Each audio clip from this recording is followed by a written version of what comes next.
Talking to Crazy: How to Deal with the Irrational and Impossible People in Your Life by Mark Goulston. How to Deal with Someone Who Acts Crazy. Author and psychiatrist Mark Goulston drove home after a difficult day.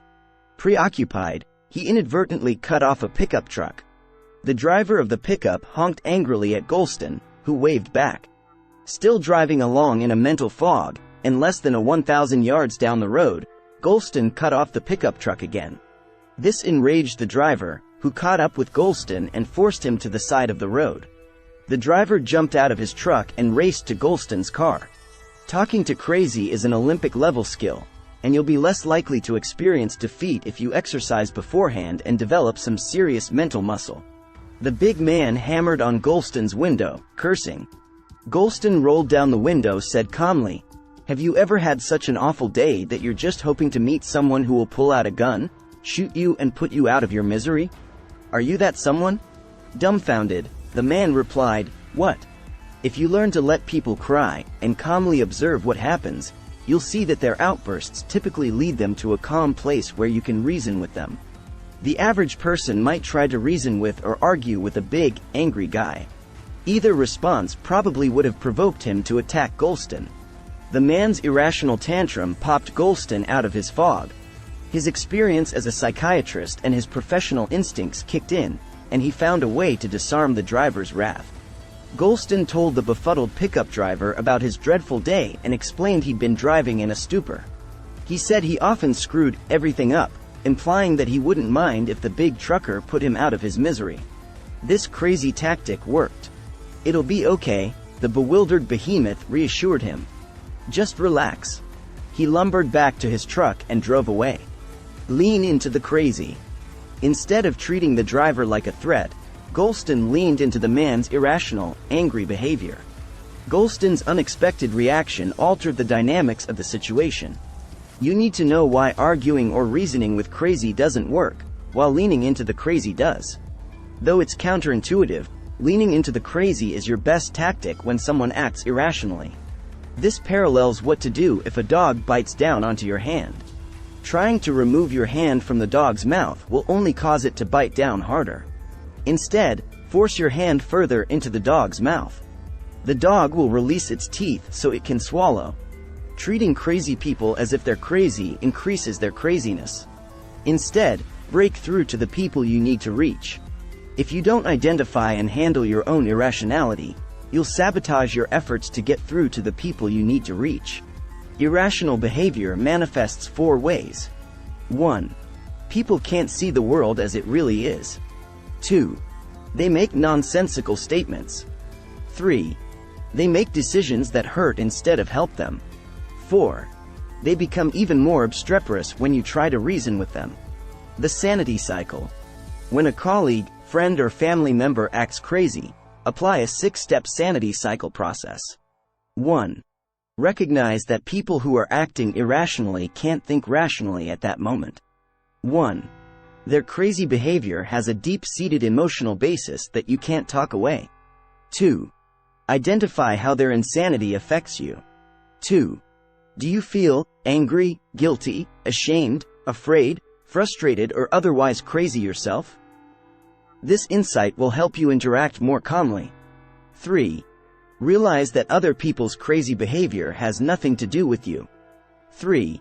Don't let their actions cause an amygdala hijack, which happens when the threat-sensing part of your brain prevents you from thinking rationally and may trigger your fear or anger. 4.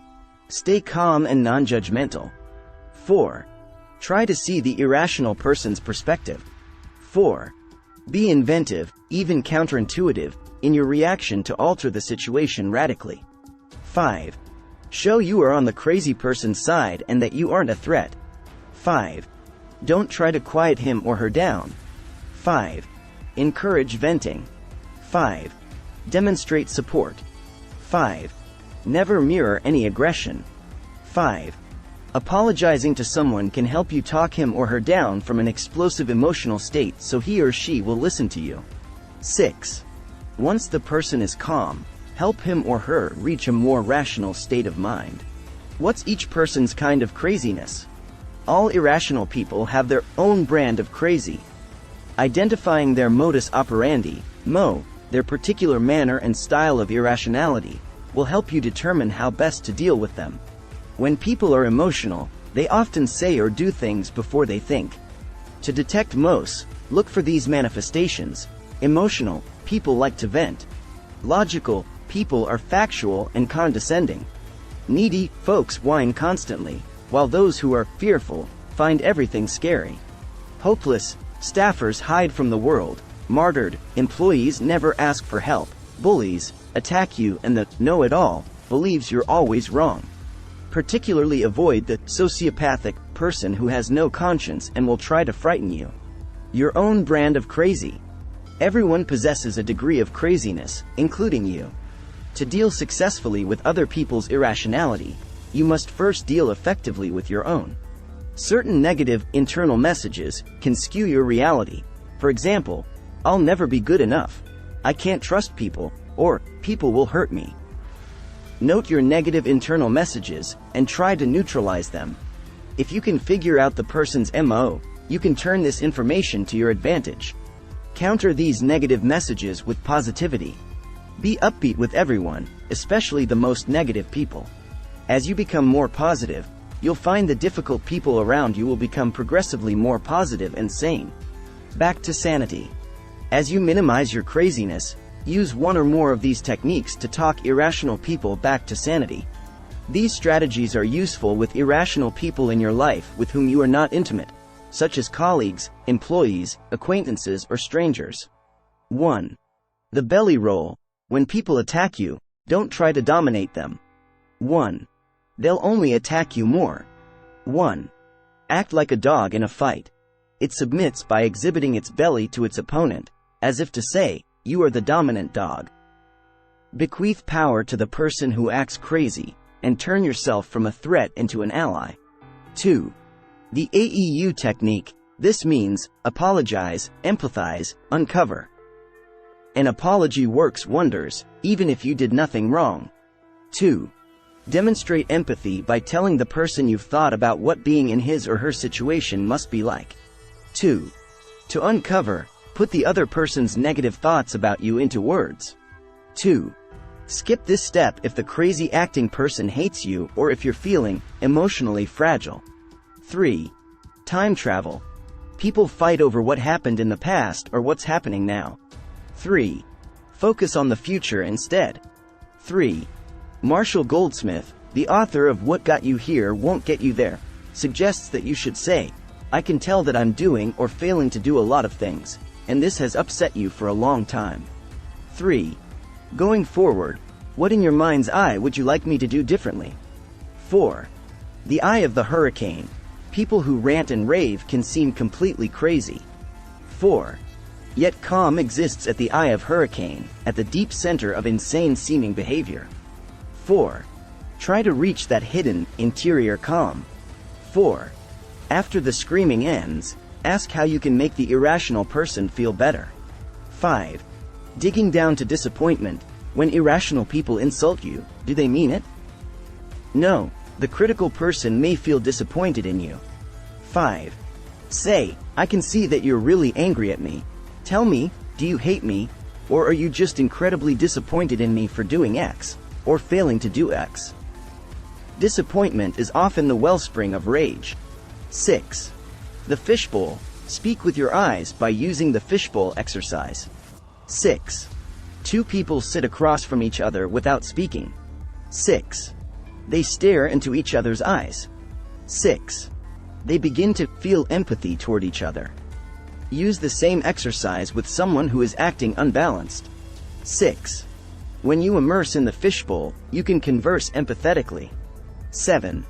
The butter up. Know-it-alls love to demonstrate their superiority. 7. You can't win by being defensive or acting churlishly when they treat you poorly. 7. Lean into a know-it-all's reality by indicating that he or she is a genius and deserves maximum respect. 7. Give know-it-alls the regard they crave. 7. When they calm down, gently explain that sarcasm and a know-it-all attitude hurts them and won't help their situation. 8. Executive order. Some people can't ask for help because they can't bear the idea that someone might turn them down. 8. They will never ask, so, in the case of an employee, for example, order them to do so. 8. Afterward, make sure the person follows through. 9. Coup contre coup. If you smash your forehead, your brain suffers injury twice. At the point of impact and again directly across your brain, when it bangs up against the back of your skull. 9. This is known as a coup contre coup injury. 9. If someone is sarcastic to you, bang right back at them, but do it intelligently. 10. I know what you're hiding. Sociopaths keep secrets. 10. If a sociopath enters your life, get him or her out of it as fast as you can. 10. Sometimes you can't. 10. If so, warn the sociopath. You know what he or she has to hide, and if he or she keeps trying to harm you, you'll tell others about the secret. 10. Most likely, the sociopath will go bother someone else. Recoupling and shock absorbers. You can turn to a different set of strategies and techniques when craziness enters your personal life, when your relatives, loved ones, or significant others exhibit irrational behavior. Staying in control during a conversation with an irrational person is hard, because you need to remain calm even as you're experiencing a nearly overwhelming urge to give in to anger or fear. Recoupling therapy, which Goulston originally designed to help divorced couples reunite, can help two people who have problems maintaining a loving relationship. In this therapy, each person commits to becoming the other's sponsor. Each person monitors the other's attempts to handle life's upsets, frustrations, and disappointments. Each day, they report to one another on how they did and cheer each other on. Rather than glossing over the pain of people who are feeling highly emotional or afraid or hopeless, your best approach may be to head straight for it. Another approach, the shock absorber, can help when tension breaks out between a couple at home. Imagine that one person has a terrible day and vents about it to the other. Often the second person doesn't want to hear the first person's problems. The typical response might be, "Let's relax and talk about something else." Well, that's the worst thing to say. Dismissing a nervous, worried, or stressed person is like pouring gasoline on a fire. The first person was angry and upset, so suggesting that you want to change the subject only provokes more anger.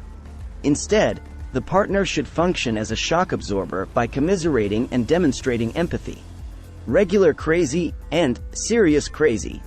Even when you handle yourself and a difficult situation perfectly, things still may not work out. Dealing with crazy is a steep hill to climb. Building a set of versatile skills gives you the best chance to transform a scary, pressure-filled encounter into a productive conversation.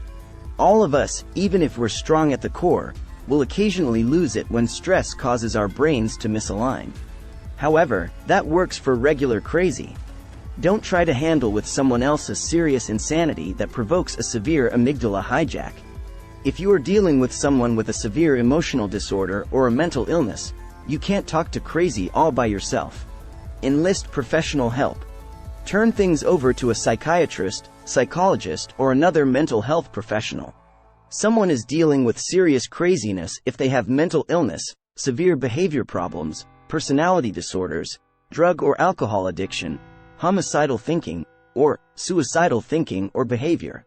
Happiness is tied to how you perceive and emotionally react to the events and people around you. People with serious mental and emotional problems also can benefit greatly from psychosocial rehabilitation, which extends psychiatric or psychological treatment into the real world. You can do a lot, but you can't do it all. Takeaways. 1. If you treat people who behave irrationally as if they are crazy, they'll act crazier. 2.